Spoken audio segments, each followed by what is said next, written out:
What happens when judgment meets a story much bigger than first impressions? When a rugged rancher is ordered to remove his coat, nobody expects the powerful secret that's been hidden beneath all along. Stay with us because this story will remind you that true honor isn't always visible. Sometimes it's etched in the past and worn with quiet pride. If you believe in respect and strength beyond appearances, hit like and subscribe for more unforgettable tales right here on the Forgotten Frontier. The winter morning had no kindness in it. A wind sharp as a knife came cutting down from the mountains, scattering snow across the valley floor and rattling shutters in the little town of Silverton. The air smelled of wood smoke and iron, and the world had that heavy, muffled silence that comes when cold settles bone deep. Folks kept close to their hearths, but every so often a door would open and someone would hurry down the boardwalk, head bent low, boots crunching frost. It was on such a morning that Colt Rawlins came riding in. His horse, a big bay with a steady gait, carried him down the main street at an unhurried pace.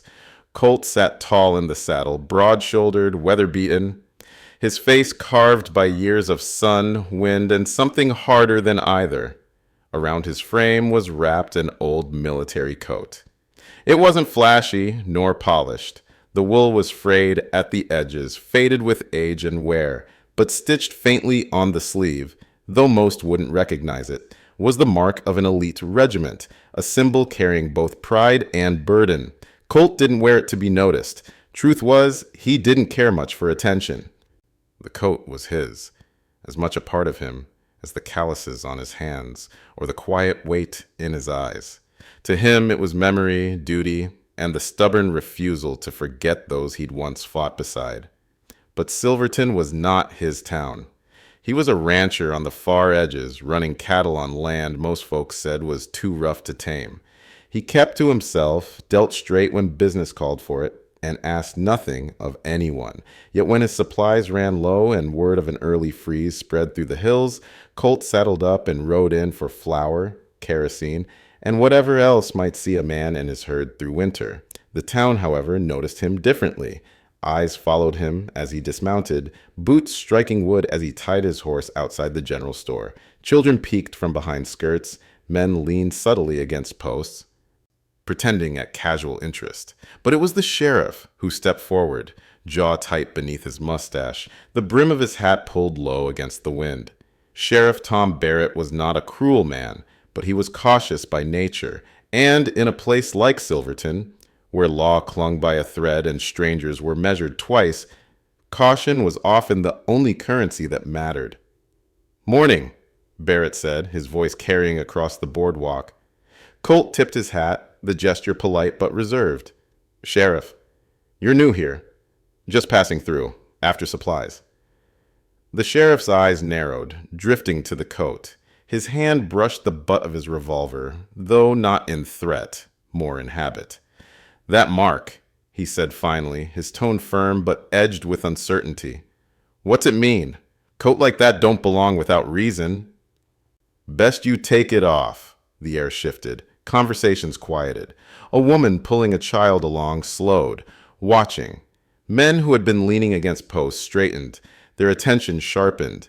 It wasn't that they recognized the emblem. Most didn't. But suspicion had its own language, and it spoke fluently in a place where survival depended on knowing who could be trusted. Colt's jaw tightened, but he made no move to shed the coat. His voice was even, though a muscle in his cheek twitched. "Ain't the coat you need to be concerned with, just a man buying flour." Barrett's brow furrowed. His authority was being tested in front of townsfolk, and no sheriff worth the tin star could let that slide.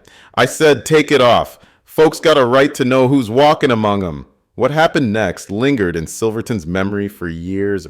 Colt set down the sack of oats he'd been carrying and, without a word, rolled back his sleeve. The wool shifted, and there, stitched into the fabric with faded thread, was the mark, the regiment insignia. Gasps rippled through the crowd. Men who had been eyeing him with suspicion stepped back, as if the symbol itself carried heat.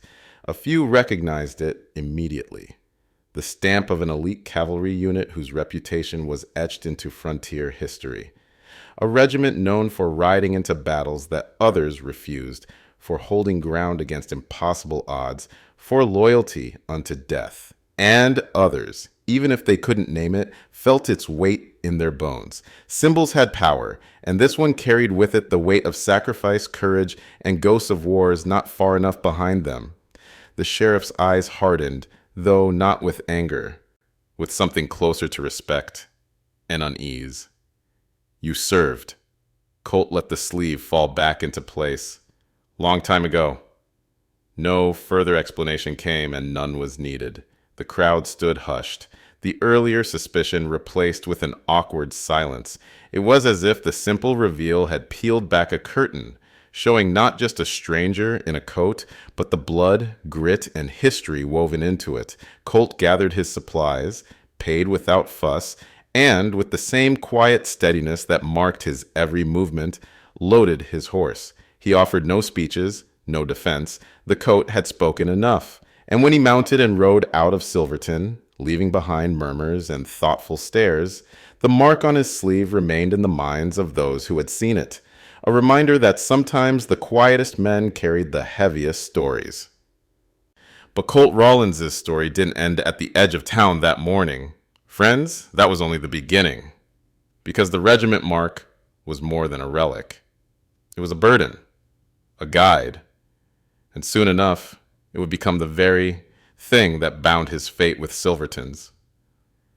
When Colt Rawlins rode back to his ranch that day, the wind biting at his coat and the snow beginning to drift in heavy curtains, the town of Silverton could not quite shake what they had seen. In that simple act of rolling back a sleeve, Colt had altered something in the air. He had left behind no explanation, no tales of heroics, not even a name for the regiment that marked him. Only that faint insignia, carried on wool as weathered as his own face, which spoke louder than any boast or defense ever could. Silverton was a place where stories mattered.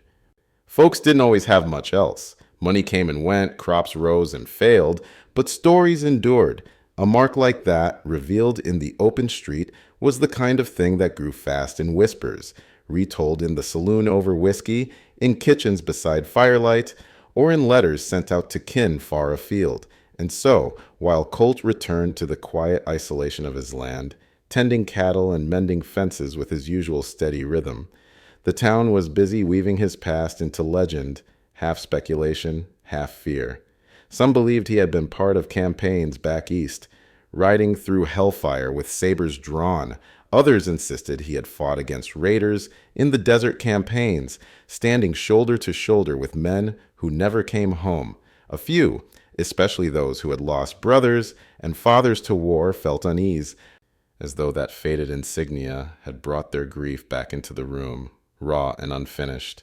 And then there were the ones who whispered admiration, that maybe Silverton had among them a man forged in places most of them would never dare to tread.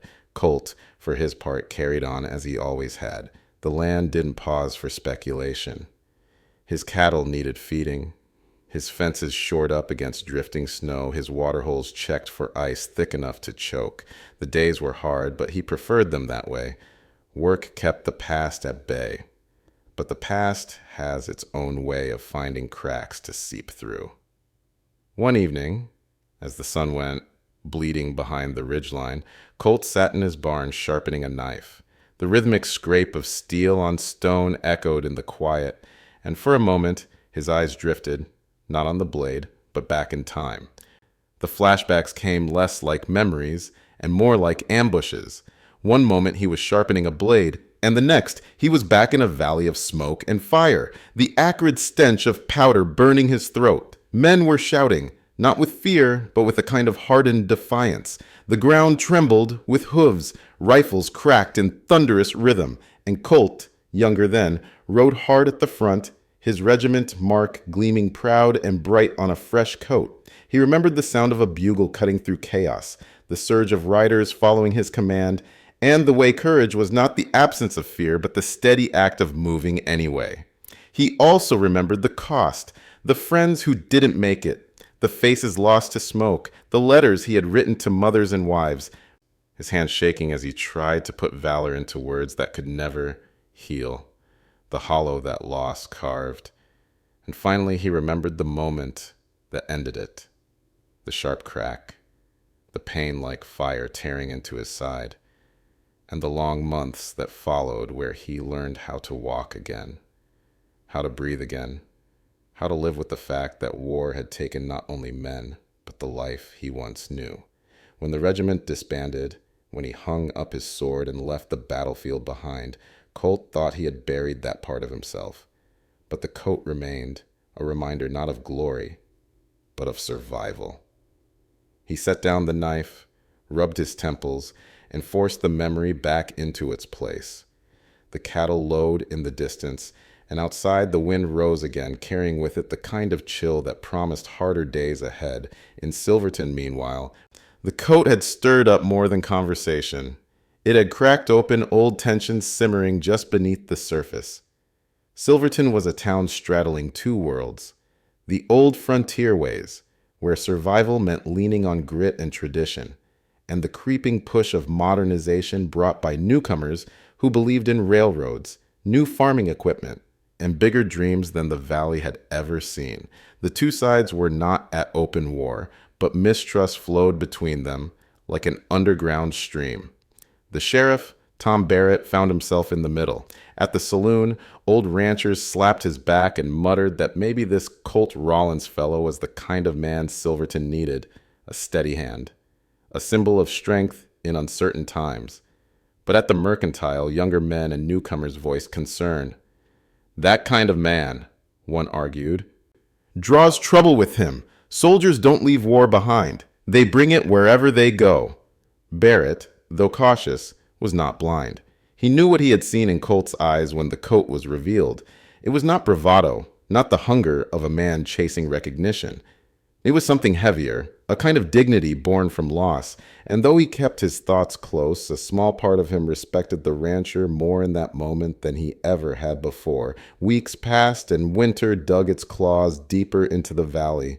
Snow piled against fences, roofs groaned under the weight, and cattle huddled in corners of pasture where the wind couldn't bite so deep. For most, it was a season to endure, not to thrive. Then the storm came. It rolled down from the mountains without warning, a wall of white fury that swallowed the landscape whole.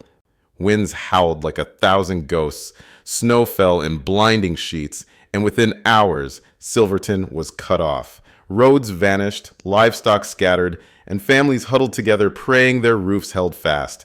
Colt was out in the thick of it, riding fence when the first squall hit. By the time he turned his horse back toward the barn, he knew this was no ordinary storm. This was the kind that killed not just cattle, but people. The next day, when the blizzard eased just enough for travel, a rider from town braved the drifts to find him. The message was simple. Silverton needed help. The cattle belonging to half the town were stranded in a low gulch, and men were freezing trying to bring them back. The sheriff was calling on anyone with the grit and know-how to make a difference. Colt listened, face unreadable, then nodded once. He saddled his horse, pulled his coat tight, and rode into town. The scene that greeted him was chaos. Families shouting, men stumbling in snow up to their waists, cattle bawling from somewhere deep in the storm. The sheriff tried to direct the effort, but men were panicked, flailing against nature's force without a clear plan. That was when Colt dismounted, his voice cutting through the roar like a rifle crack. Calm, steady, commanding. He didn't shout. He didn't need to. Pair up, rope teams, no one rides alone. We move in a line. You lose sight of the man beside you, you stop. Understand? Heads turned. Even in the storm, they heard him, and more importantly, they obeyed. It wasn't the sheriff who rallied them that day. It was Colt Rawlins, the man in the coat. The mark on his sleeve barely visible beneath the snow, but felt all the same. By nightfall, dozens of cattle had been driven back, frostbitten men pulled to safety, and fires lit in every hearth to warm the weary. Silverton, for the first time in memory, had worked as one. Old ranchers beside newcomers, men who had never spoken shoulder to shoulder against the storm. And at the center of it was Colt, who gave no speeches of victory, claimed no reward, and slipped away as quietly as he had come. Yet not everything was resolved. The storm had passed, but fissures remained. Some whispered admiration, calling him a hero. Others whispered fear that the regiment mark had proven true, that Colt was a man made for battle and storms, not for peaceful community life. And Colt himself, though he had led as instinct demanded, lay awake that night staring at the rafters of his barn, wondering how long a man could live caught between past and present, never fully belonging to either. The story of the coat and the regiment mark was far from finished. The storm had come and gone, leaving behind a valley transformed. Silverton lay quiet beneath a white shroud, its streets muffled by snow, its rooftops hunched under heavy drifts. Smoke curled upward from chimneys in thin gray ribbons, a sign that families had endured another night by the fire, grateful for roofs that held and for cattle that had returned from the storm alive. But beneath the surface calm, something stirred. The events of the rescue had planted a seed in Silverton, one that couldn't be ignored. Where once Colt Rawlins was a man whispered about for his solitude, his worn coat, and the mystery it carried, now he was spoken of as the one who had steadied a town when the storm nearly broke it apart. And yet not all voices agreed on what that meant. At the saloon, some men raised their glasses and swore that Colt was a hero. They said he'd shown leadership no one else could muster, that he ought to take a place of standing in Silverton. But across the room, others muttered that his presence was dangerous, that any man who carried war in his bones would always draw trouble.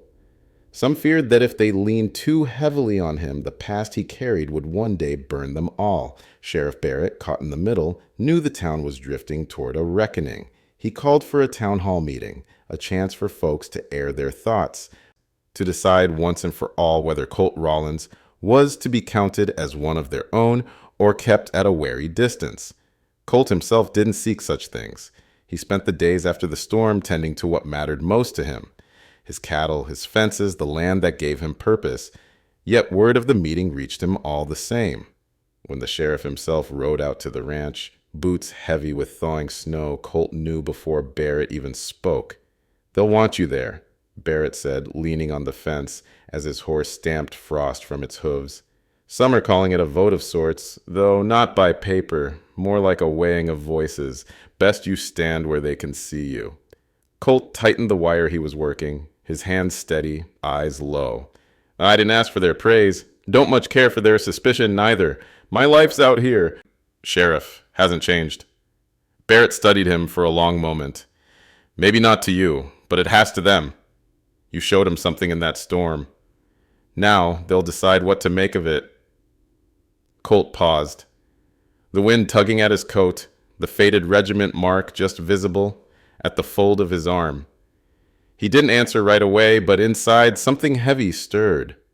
For years he had lived quietly, letting the past rest where it fell, keeping the coat as a private reminder, not an open declaration. But now the mark had become more than his burden. It had become a symbol, whether he liked it or not. With a slow nod, he agreed, "I'll come." The night of the meeting, the town hall was lit with lanterns, their glow spilling into the snowy street like warm breath. Inside, the benches were full, every man and woman bundled in wool and furs, the air thick with anticipation. The sheriff stood at the front, but all eyes turned when Colt entered. He came without ceremony, his steps heavy but unhurried, his coat drawn close against the cold. The room fell into a hush, the kind of silence that carries weight. He made no show of it, gave no nods of acknowledgement, but simply took his place at the side, his broad frame and that faded mark speaking more loudly than any words. The sheriff began with plain truth. He spoke of the storm, of how the town had faced ruin if not for the steady hand that organized the rescue. He spoke of the division that now lingered, the voices of gratitude and the voices of fear, and then he turned to Colt. "The town would hear from you if you'll give it." All eyes fixed on him. For a moment, Colt considered saying nothing. Silence had always been his shield. But as he looked across the faces, men he had ridden beside in the storm, women who had prayed for sons and husbands to return, children peering over benches with wide eyes. He knew the time for silence had passed. He stepped forward, the wooden floor creaking under his boots. His voice, when it came, was low but carried clear. I wore this coat because I earned it, not for glory, not for pride, but because I served alongside men who gave more than I ever did. Some of them laid down everything, and the mark here, he touched the faded insignia, ain't just mine. It belongs to them too. Every time I put this coat on, I remember their faces. I remember what it cost, and I carry it because someone ought to. The room was still, his words cutting through like clean wind. I didn't come to Silverton to be your leader. I came because I wanted a life where the land speaks louder than guns. But the storm didn't care what I wanted. It came, and it tested us all. You worked, you fought it, and you stood beside me. That's what mattered. Not the mark, not the coat, just folks holding the line together. He let the silence stretch before finishing. Oh, I don't ask for trust. Trust is earned, not demanded. But if you'd have me among you, I'll stand as neighbor same as any man. If not, I'll keep to my land, and the coat'll trouble you no more. The choice is yours. For a moment, no one spoke. Then old Samuel Greaves, a rancher whose cattle had been pulled from the gulch, rose stiffly to his feet. You've got my thanks, Rawlins, and my respect. This town be worse off without you. Others followed, one by one. Not everyone spoke, but the balance shifted. Gratitude carried the night. Even those who remained uneasy could not deny the truth of what he'd done, nor the quiet honor with which he carried himself. By the meeting's end, the town was changed. Not all divisions were healed. Such things take time. But the seed of unity had taken root. And in the weeks that followed, Colt noticed the difference. Neighbors who once eyed him with suspicion now tipped their hats in greeting. Children waved when he rode through town. The sheriff, a man not quick with compliments, simply nodded with a respect that spoke louder than words. Winter slowly gave way to spring. Snow melted into rivulets that fed the valley, green shoots rising stubbornly from thawed ground.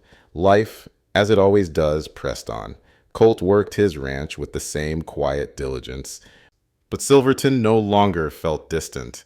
When the schoolhouse roof needed mending, he lent a hand. When newcomers clashed with old-timers over land rights, his voice at the table helped calm tempers.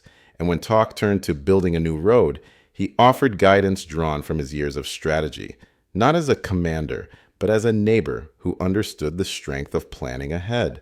The coat still hung on his shoulders, its mark still faded but clear, and though some would always glance twice when they saw it, more and more it became not a reminder of war, but a reminder of what they had endured together. One evening, long after the fields had quieted and the town settled under a calm sky, Colt sat on his porch, the coat draped over his chair. The stars stretched endless above him, the kind of vastness that humbles a man. He thought of his regiment, of the men he had ridden with, of the mark that bound them still. He thought, too, of Silverton, a town not perfect, not free of division, but strong in ways that mattered. The mark, he realized, was never about fear or pride. It was about memory, about carrying forward the weight of those who could not. And now, in this valley, it had found a new meaning. Not just survival, but community. Not just history, but hope. Colt Rawlins, once a soldier, now a rancher, understood at last. Strength wasn't in the battles behind him, nor in the coat on his shoulders, but in the quiet resilience to keep standing, keep working, and keep believing that even the hardest winters could give way to spring. And in Silverton, folks would tell the story for years to come. How they once ordered a rancher to remove his coat, and how, when they saw the regiment mark, they froze not with fear, but with respect. For in that faded emblem lay a lesson they would never forget. True honor needs no boasting, and true strength wears its scars with quiet dignity.